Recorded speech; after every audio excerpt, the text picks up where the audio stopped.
గమనించాలి. పాపం ద్వారా మానవునికి ఎన్నో నష్టాలు ఉన్నాయండి.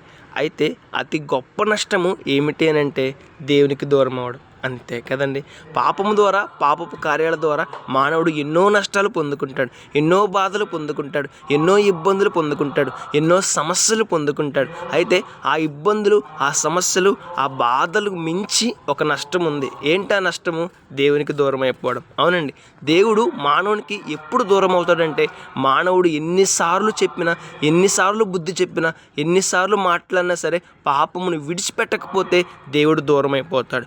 మానవునికి దేవుడు దూరం అయిపోతే నష్టపోయేది మానవుడేనండి. ఎందుకంటే పరలోక రాజ్యానికి అధిపతి దేవుడు. దేవునికి దూరం అయిపోతే మానవుడు పరలోక రాజ్యాన్ని ఎలా పొందుకుంటాడు?